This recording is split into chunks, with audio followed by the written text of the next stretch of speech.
전에. 지금 여러분들이 이제 세상 달력으로는 아직 한 달이 더 남았죠. 그렇죠? 하지만 우리 교회 달력으로는 이번 주 지나고 다음 주 지나면 그리스도왕 대출 지나고 나서 한 해가 마무리됩니다. 그리고 대림 시기가 되면서 교회 달력으로는 새로운 해가 이제 시작이 되죠. 그러다 보니까 이번 주간 그리고 이번 주일 계속해서 종말에 대한 말씀, 끝날에 대한 말씀을 계속해서 우리들은 듣게 됩니다. 종말에 대한 이야기는 세상 사람들도 또 여러 가지 사람들도 많은 이야기를 하고 있고 거기에 대해서 우리들이 조금 구분하고 또 분별할 필요가 있기 때문에 우리 가톨릭 교회가 가르치고 있는 올바른 종말에 대해서 그래도 1년에 한 번은 여러분들이 조금 들으실 필요가 있겠다 싶어서 그 이야기를 하고 싶어서 가져왔습니다. 사실 종말에 대한 이야기는 결국 우리에게는 무서운 이야기일 수도 있겠지만 사실 언젠가 끝은 온다는 것은 알고 있죠. 근데 이제 그 끝이 우리들에게는 두렵고 무서운 일로 다가오고 있고 그래서 그것을 피하려고 하는 마음들이 있지만 결국은 우리가 죽음에 대해서 끝에 대해서 생각을 하고 묵상을 한다는 것은 그것을 무서워하고 두려워하라라는 이야기보다는 지금 우리의 삶에 얼마나 감사할 수 있겠느냐, 그 감사에 대한 현재에 대한 이야기를 또 현재의 또 중요함에 대해서 우리들이 묵상하도록 초대하는 것이 또한 종말에 대한 묵상이기도 합니다. 사실은 이제 유럽 성당 여러분들이 성지순례를 가보시면 성당 옆에가 바로 무덤이 있어요. 공동묘지가 있죠. 그리고 성당 안에 들어가시면 여러분들은 깜짝 놀라실 텐데 벽감에 관이 들어가 있습니다. 그 성당을 위해서 열심히 하셨던 신자분들의 또 관이 들어가 있죠. 결국 유럽이라든가 이제 그리스도교는 죽음에 대해서 그렇게 가까이 묵상을 하던 그런 습관들이 있었고 그 죽음을 묵상한다라고 하는 것은 아까 말씀드린 바와 같이 지금 현재의 삶에 대해서 더욱더 의미를 두고 또 감사하는 그런 삶을 살도록 초대하는 거죠. 하지만 우리나라 사람들은 죽음에 대해서는 눈에 띄는 것조차도 싫죠. 우리들은 누가 돌아가시면 무덤을 어디다 씁니까? 저기 산속 눈에 안 보이는 데다 넣어버리죠. 그리고 핑계는 뭐라고 됩니까? 명당이라고 되죠. 그렇죠? 그리고 또 우리 주변에 무슨 장례식장이라든가 화장터가 있다 그러면 죽음을 연상시키는 게 있으면 우리들은 혐오시설이라고 해서 우리 눈에 띄지 않는 곳으로 숨기려고 하죠. 근데 죽음이라고 하는 것을 그렇게 숨긴다라고 해서 죽음을 피할 수 있습니까? 끝은 오게 되어 있습니다. 반드시. 그렇기 때문에 우리들은 그 끝에 대해서 묵상을 함으로써 올 한 해의 끝, 결국 한 해가 끝났다라고 하는 것을 종말에 대해서 이야기하는 것은 올 한 해를 여러분들은 감사할 수 있겠느냐. 불평과 불만과 그렇게 여러 가지 부정적인 생각으로 한 해를 마무리할 것이 아니라 그런 단계의 여러 가지 과정들이 있었고 그런 고통들이 있었지만 그래도 올 한 해를 살게 해주셨고 그 한 해의 시간 속에서 여러분들은 그렇게 감사하게 한 해를 마무리할 수 있겠느냐라고 하는 것이 교회가 전례력으로 말씀으로 종말에 대해서 계속해서 묵상하도록 초대하는 이유다라고 생각을 하시면 되겠습니다. 이제 종말에 대해서 이야기를 할 때 여러분들의 기억을 떠올려 보시면 많이 들어본 이야기가 저거죠. 구름을 타고 예수님께서 오신다. 그리고 옛날에는 여러분도 기억하시는 것이 휴거 있었잖아요. 휴거. 다미 성교회 해가지고 TV로도 중계됐던 거기서도 구름을 타고 예수님께서 오시고 자기들도 구름을 타고 올라갈 거라고 그렇게 이야기를 했던 종말하게 되면 꼭 등장하는 것이 구름이죠.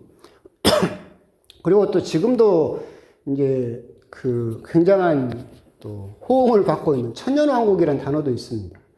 요한복음에서 나왔죠. 그들은 살아나서 그리스도와 함께 1000년 동안 다스렸습니다. 이런 식으로 우리들은 정말 예수님께서 오시면 이런 식으로 이루어질 것이다 라고 생각을 하지만 과연 그게 올바른 생각인가 라고 하는 겁니다. 천년왕국 구름은 뒷부분에서 나오겠지만 천년왕국을 먼저 봐봅시다. 천년왕국은 시한부 종말론이라고 부릅니다. 시간을 정해놓고 종말이 언제 온다. 이 사람들이 하는 종말론은 크게 특징이 4가지가 있습니다. 뭐냐면 요한묵시록을 로마 시대 박해 시대 때 쓰였던 요한묵시록을 지금 현대 시대로 끌어와서 억지로 끼워 맞춥니다.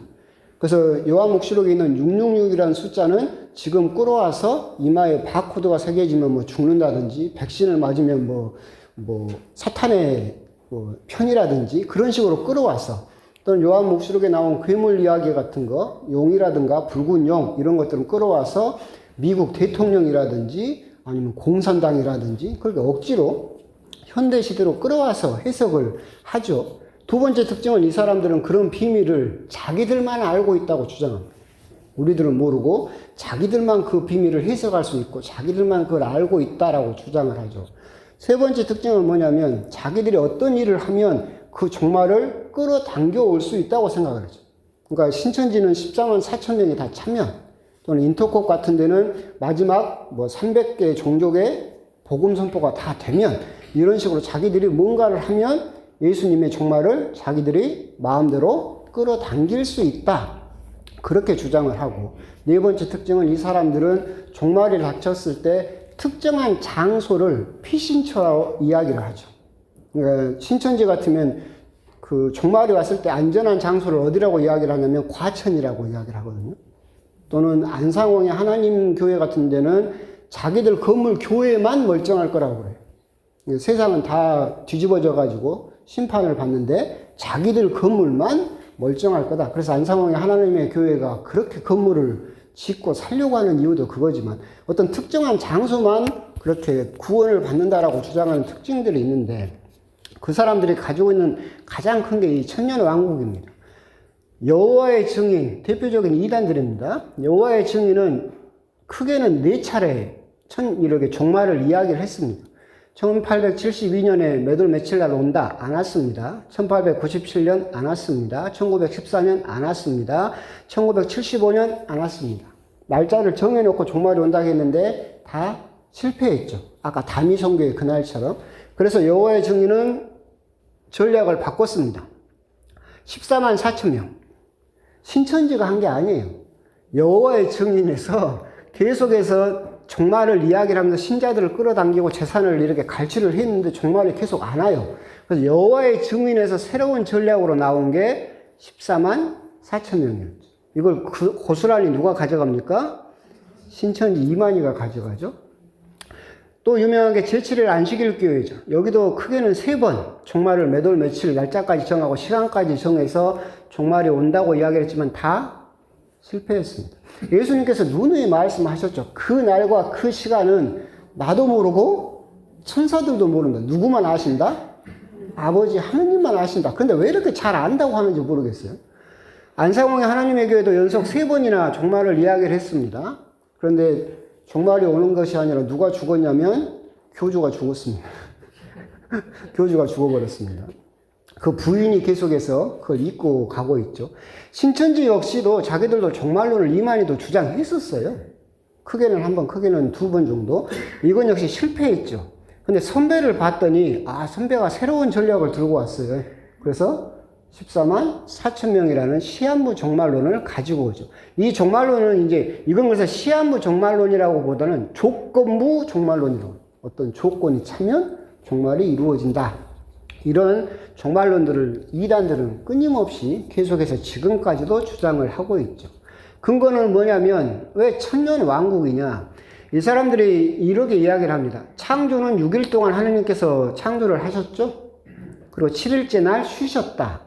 근데 베드로 2서에 주님께는 하루가 천년 같고 천년이 하루와 같습니다 라는 이 구절을 가지고 이 창조 6일이 6천년이라고 주장을 하는 겁니다. 그리고 7일째 쉬셨으니까 천년이죠. 하루가 천년 같으니까. 그래서 이 천년이 천년 왕국이다. 이렇게 주장을 합니다. 그러면서 근거가 뭐냐? 하느님이 나한테 직접 이야기해 줬다. 그렇게 이야기를 하는 거죠. 내가 하느님한테 들었다. 누가 뭐라고 하겠어요? 내가 하느님한테 직접 들었다는데. 후천년설, 전천년설, 이건 복잡합니다. 넘어가겠습니다. 그러면 그 사람들은 세상 창조가 몇 년 전에 이루어졌다는 거예요? 6천년 전에 이루어진 거예요. 6천년 전에. 근데 그게 말이 되느냐? 인간은 4만 년 전부터 인간으로서 이렇게 쭉 진화를 했죠. 우리 가톨릭은 이 소진화를 받아들입니다. 그렇기 때문에 인간의 역사만 해도 6천 년이 아니라 4만 년이에요. 그죠? 어디 가버렸네. 우주 역사는 35억 년입니다. 그죠? 그럼 이 사람들이 6천 년이라고 하는 것은 억지로 거기다가 자기들 주장을 위해서 천년 왕국이란 말을 만들어내기 위해서 억지로 끼워 맞힌 이야기죠. 천년의 의미는 그 사람들이 주장하는 것처럼 문자적인 천년이 아닙니다. 왜 그러냐? 성경대로 한번 해봅시다. 명령하신 말씀을 천대에 이르도록 기억하시니 라는 시편 구절이 있습니다. 이 천대가 정확하게 천대입니까? 아니죠. 비유적인 표현이죠. 영원히 기억하신다 라는 표시로 과장법이죠. 그죠? 그가 천년을 2번 산다 하더라도 행복을 누리지 못하는 법. 정말로 이 사람이 1000년, 2000년을 산다는 이야기입니까? 2000년을 살아봤자 변하지 않는다라는 이야기죠. 1000년도 당신 눈에는 지나간 어제 같고 라는 것도 뭡니까? 인간 눈에는 1000년이 긴 것. 그러니까 아주 긴 시간도 하느님 눈에는 스쳐 지나가는 어제 같다. 그냥 우리가 말하는 시적인 표현이죠. 문자적인 1000년을 의미하지 않습니다. 충분히 긴 시간이라는 뜻을 성경은 계속해서 이야기를 하고 있는데 이 사람들은 그걸 문자적으로만 해석을 하는 거죠. 이 사람들의 근거인 묵시록에 나오는 1000년은 왜 1000년이 나왔느냐라고 한다면 묵시록에 이 구절이 있습니다. 너희는 열흘 동안 환난을 겪을 것이다. 너는 죽을 때까지 충실하여라. 그러면 내가 생명의 화관을 너에게 주겠다. 이게 뭐냐면 요한 묵시록에 쓰인 배경은 로마 제국 시대에 박해받던 시대입니다. 그래서 내 신앙을 온전하게 표현할 수가 없어요. 표현하면 죽습니다. 근데 이 사람들이 그리스도교 신전에 너무나 받기 때문에 힘들어요. 오늘 복음에 나온 것처럼 인내로서 생명을 얻어라도 요한 묵시록의 핵심 주제인데 이 하나님께서 뭐라고 하시냐면 너희들의 이 박해가 영원히 끝나지 않을 것처럼 두렵고 영원히 끝나지 않을 것처럼 힘들지만 이 박해는 사실 뭐예요? 열흘처럼 짧다.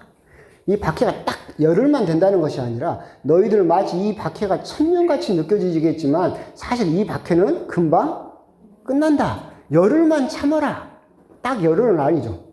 박해가 짧을 것이다. 참고 견뎌라. 인내로서 생명을 얻어라. 그러면 보상으로 뭘 주겠다? 1000년의 보상을 주겠다는 뜻이에요. 열흘 곱하기 열흘 곱하기 열흘 3번 곱하면 1000이죠. 딱 1000년이 아니라 박해는 짧을 것이다. 근데 이 짧은 박해만 견뎌내면 너희들에게 길고 긴 보상을 하나님께서 너희들에게 주겠다라는 희망의 말씀이죠. 딱 1000년이 아니에요. 근데 이걸 문자적으로 1000년이라고 딱 주장을 해버리면 그러면 이것도 성립해야 돼요. 로마 시대 때 박해가 딱 열흘만 있었나요? 아니죠. 그렇죠. 몇 년에 걸쳐서 있었으니까. 그런데 이것을 이렇게 표현한 것은 하나님께서 이제 우리 신자들에게 격려하기 위한 말씀이에요. 박해는 열흘 정도로 짧게 끝날 거다. 너희들이 열흘만 참으면 1000년처럼 긴 보상을 너희들에게 주겠다라는 시간적인 대조를 통해서 격려하시기 위해서 1000년이라는 단어를 쓰셨지 그렇게 1000년 동안 다스리게 될 것이다 라는 그런 주장은 말이 되지 않는다. 아까 구름 부분은 제가 그냥 넘어가 버렸습니다. 이건 이제 같은 실수를 반복하는 거예요. 무슨 말이냐면 예수님 당시에 바리사이와 유다인들의 믿음을 보면 메시아만 오시면 다윗 왕국이 다시 세워져서 우리가 떵떵거리면서 다른 이방인들을 노예로 부리게 될 것이다. 이게 이 바리사이와 유다인들의 종말론이었죠. 구원관이었어요. 예수님은 이건 꾸중하셨어요. 거부하셨어요. 왜? 우리만 구원받아요. 그죠? 유대인만 구원받고 그리고 종말이 오면 그리스도가 오시면 내가 너희들에게 복수해버리겠다. 나를 무시하고 나를 탄압했던 너희들은 거꾸로 내가 이제 너희들을 다스리면서 노예로 부리는 복수죠. 그리고 차별이죠. 이것을 예수님께서는 거부하셨던 거예요. 그런데 이걸 똑같이 되풀이하고 있죠. 지금 신천지나 천년왕국을 믿는 이들의 믿음을 보면 똑같습니다. 예수님만 오시면 천년왕국이 세워져서 우리가 왕이 돼서 우리들을 박해하고 우리들을 무시했던 사람들, 내가 너희들을 다스리겠다. 그러죠? 똑같은 논리를 가지고 있죠. 이건 무슨 말이냐면 아까하고 같은 거예요. 우리만 구원받고. 그래서 우리가 구원받으면 복수하겠다. 그리고 내가 왕이 돼서 제사장이 돼서 너희들 노예로 부리겠다. 차별을 이야기를 하는 거죠. 근데 이건 예수님께서 계속해서 꾸중하셨고 거부하셨던 건데 똑같이 들고 나오고 있다라고 하는 것도 예수님의 가르침이 아니다라고 하는 겁니다.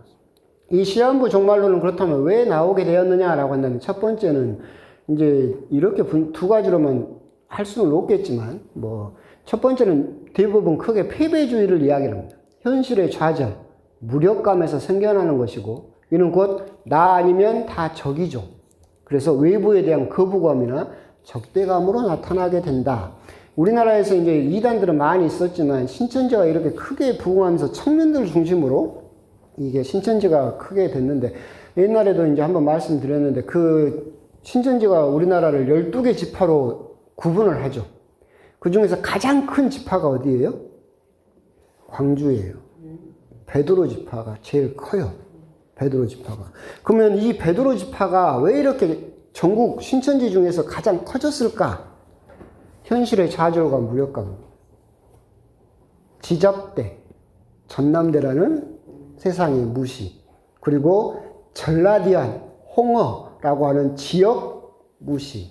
그렇죠? 현실의 좌절감, 무력감에서 그래서 신천지의 가장 큰 베드로 지파의 구성원이 전남대와 조선대 대학생으로 이루어져 있지. 이게 이제 거기에서 등장하는 거예요. 근데 이 사람들이 기대하는 게 뭐예요? 이게 뒤집어지기만 하면, 그죠? 내가 지금 현실에서 받았던 무시나 이런 것들을 내가 되갚아 주겠다라는 거부감과 적대감으로 나타나죠. 그래서 나 이외에는 다 적으로 인식을 하게 됩니다. 우월주의입니다. 즉, 세상의 기준, TV에 나오는 막 서울대 나오고 막 해가지고 금판사 되고 막 우리나라 쩌렁쩌렁 하는 사람들을 보죠. 근데 그 기준이 아니라 신앙의 기준으로 이제는 오히려 역전돼서 내가 승리자가 될 수 있다. 내가 우월한 주의. 예수님만 오시면 이 세상이 뒤집어져서 이제는 내가 이 대한민국을 다스리는 제사장이 돼서 서울대 나온 놈들이고 뭐고 상관없이 내가 다 짓밟아 버리겠다. 실제로 그 신천지 청년이 성당 신부님한테 그랬잖아요. 이 성당 얼마예요? 내가 사버리겠다고. 똑같이 그런 논리. 이게 이제 가장 이 사람들 청년들을 위해 구성되어 있는 큰 심리이죠. 의존적 성격도 있겠고 또는 여러 가지 심리적인 접근법도 있겠지만 가장 크게는 이 두 가지가 우리 지금 신천지나 여기에 근거하는 청년들의 심리를 좌우하고 있겠다라고 하는 겁니다. 그러면 그 청년들이라든가 그 이단들로 끌어들이고 있는 이만이라든가 이 교주라든가 그 사람들의 궁극적인 목적은 무엇이냐라고 한다면 결국은 다 뭡니까? 돈입니다. 돈. 결국은 돈입니다. 생명연장기도 이거 몇 년 전 겁니다. 이건 더 올랐습니다. 이제는. 생명연장기도는 그때 내가 자료를 찾을 때 50만 원입니다. 오래 살고 싶으면 1인당 50만 원 내야 됩니다. 죽은 영혼을 구원하기 위해서 부모는 10만 원, 형제는 5만 원입니다. 근데 이건 개신교에서는 이게 가능합니까? 가능하지 않습니까? 가능하지 않습니다. 개신교는 근본적으로 죽은 사람을 위해서 기도하지 않습니다. 근데 신천지나 많은 이단들은 또 일부 개신교회는 이 헌금을 받습니다. 왜 받을까요? 돈이 되니까. 교리하고 상관없이 돈이 되니까. 구원받고 싶으면 가족당 3만 원이고 병을 치유받고 싶으면 그동안 병원에 냈던 병원비 전액을 갖고 와야 됩니다. 내가 병원에다 갖다 바쳤던 돈을 고스란히 갖다 바쳐야 치유를 받을 수 있다라고 합니다. 이 외에도 헌금은 20가지가 넘습니다. 또 이제 그러고 나서 등장한 게 뭔지 아십니까? 1000번째 제사라는 게 생겼습니다. 뭐냐면 헌금을 1000번 해야 됩니다. 그래야 그 소원이 이루어집니다. 근데 이게 먹히는 이유가 뭘까요? 한국 사람이 가지고 있는 전통적인 마음이 있어요. 지성이면 감천. 이게 우리나라 한국 사람 마음속에 있거든요. 그러니까 내가 내 아들이 대학교에 합격하게 하고 싶어요. 근데 내 아들이 공부는 잘 못해. 근데 뭘로 가능해요? 하느님 힘으로. 그럼 이거 1000번째 제사를 드리는 거야. 헌금을 1000번을 하는 거야. 그죠? 그러면 이 지성이면 뭐가 움직여요? 하늘이 움직인다. 라고 생각을 하는 거죠. 그래서 이게 다 통하는 거예요. 우리나라 사람들이 가지고 있는 그런 기복적인 믿음이라든가 그런 것들이 되기 때문에 가져다 내는 거죠. 시한부 종말론을 주장하면서 계속해서 땅을 사고 건물을 짓고 있습니다. 이것도 2017년 거잖아요. 10여 년 전 거죠. 베드로 지파라든가 아까 말씀드린 대로 안상홍의 하나님의 교회는 종말이면 자기 건물만 멀쩡하다고 그랬죠. 그래서 계속 건물을 사죠. 신천지도 계속 건물을 짓고 사업체를 늘립니다. 그래서 이것도 한참 저도 게을러서 요즘 자료는 또 조사를 안 했는데 2017년도에만 해도 사업체가 1075개가 늘었습니다. 계속 청년들이 낸 헌금을 가지고 사업체를 늘리고 땅을 사고 건물을 짓고 계속합니다. 근데 종말이 오면 이게 필요합니까? 필요 안 합니까? 필요가 없어요. 아니, 종말이 왔는데 사업체가 2000개, 3000개가 있으면 그게 무슨 소용이 있겠습니까? 근데 이 사람들은 종말론을 주장하면서 사업체는 계속해서 늘리고 있다. 그 말은 무슨 말이에요? 이만희도 종말을 안 믿는다는 소리예요. 이만희도 종말을 안 믿는다는 소리야. 돈을 목적으로 하고 있다는 거죠. 그렇다면 우리 카톨릭의 종말론은 무엇이냐라고 한다면 카톨릭은 한마디로 현재적 종말론입니다. 언제 몇 월 몇 시 어디 뭐 과천 장소를 정해놓고 그날 그 시간에 종말이 온다라는 것이 카톨릭의 종말론이 아닙니다. 우리 카톨릭의 종말론은 이미 왔습니다. 하지만 아직 완성된 것은 아닙니다. 그래서 현재적 종말론의 정식은 이미 하지만 아직입니다. 예수님께서도 말씀하셨죠. 하느님의 나라가 이렇게 하느님의 나라는 너희 가운데 있다. 그렇죠? 내가 너를 병을 치유하면 하느님의 손가락으로 병을 치유하면 하느님의 나라가 와 있는 것이다 라고 하시면서 병을 치유하셨죠. 하느님의 나라는 예수님으로 인해서 이미 왔습니다. 하지만 그런데 하느님의 나라가 왔는데 왜 이렇게 힘들고 어렵습니까? 아직 완성된 것은 아닙니다. 완성은 누가 시켜야 됩니까? 우리가 협조해야 됩니다. 하느님이 일방적으로 하는 게 아니에요. 하느님의 나라는 우리의 협조가 있어야 된다. 아까도 나왔던 말씀이죠. 속는 일이 없도록 조심하여라. 내가 그리스도다. 때가 가까웠다고 말할 것이다. 지금도 그러죠. 지금 우리나라에 자칭 예수라고 주장하는 사람이 35명 있답니다. 예수님이. 또 늘겠죠. 내가 그리스도라고 주장하는 항상 그래 왔습니다. 하지만 우리가 기억해야 되는 것은 그날과 그 시간은 아무도 모른다. 하늘의 천사들도 아들도 모르고 예수님도 모른다는 거예요. 근데 왜 이렇게 다른 사람들은 그 몇 월 몇 시까지 다 알는지 그건 참 신기한 일입니다.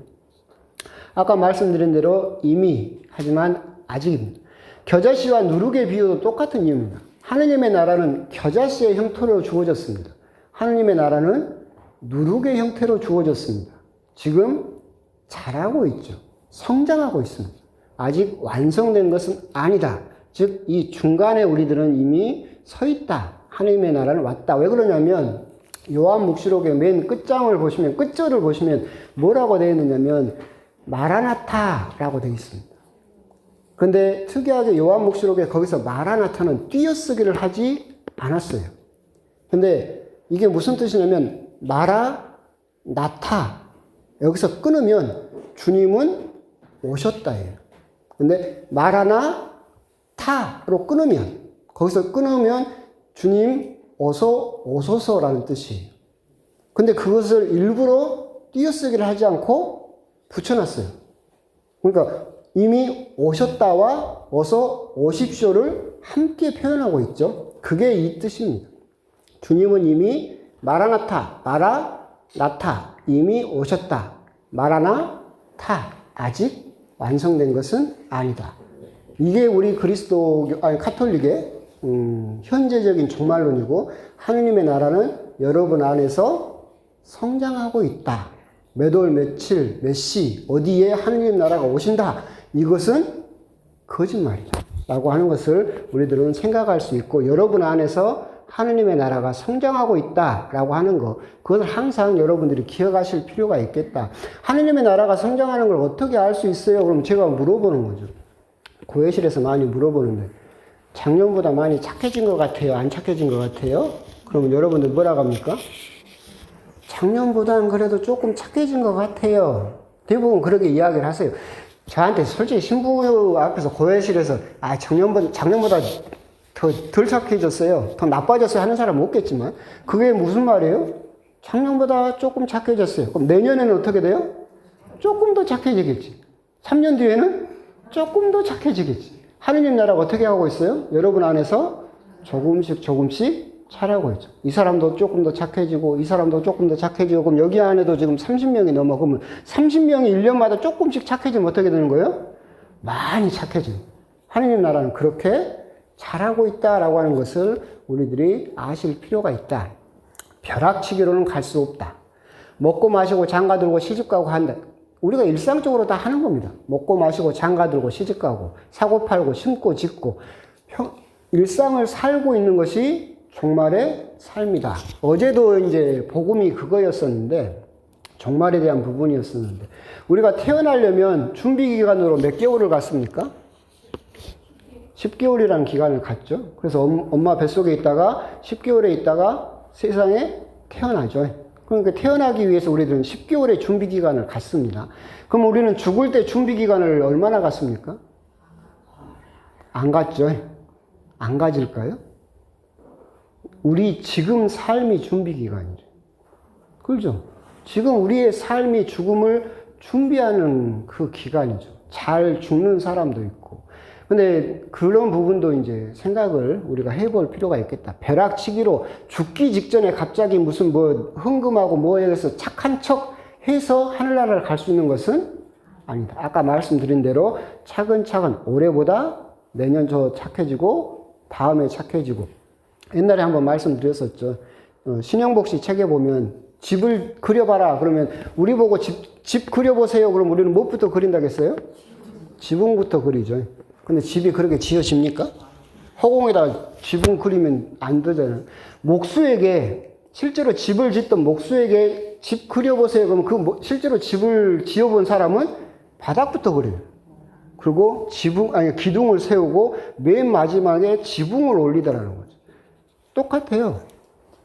벼락치기로 하늘나라를 가려고 하는 사람은 허상에다가 집을 짓는 사람이고, 우리처럼 현재적인 종말론을 가지고 작년보다는 올해 조금 더 착해지고 내년에는 조금 더 착해지고, 이것은 차근차근 우리가 바닥에서부터 집을 쌓고 있는 것이다. 이것을 우리들은 종말론적인 삶으로서 조금 기억을 하실 필요가 있겠다. 그래서 우리 그리스도교 카톨릭의 이제 종말론에 대해서 1년에 한 번은 그래도 올해 이제 연말로 끝나면서 한 번은 여러분들이 들어보실 필요가 있어서 했습니다. 그래서 항상 기억하셔야 되는 것은 지금 우리가 종말론적인 삶을 살고 있고, 사실 우리가 지금 죽음을 준비하는 그 단계를 살고 있고, 매일매일의 삶이 종말을 준비하는 삶이다라고 하는 거, 그런 부분에 대해서 한번 또 곰곰이 생각을 해 보셨으면 좋겠습니다. 아멘.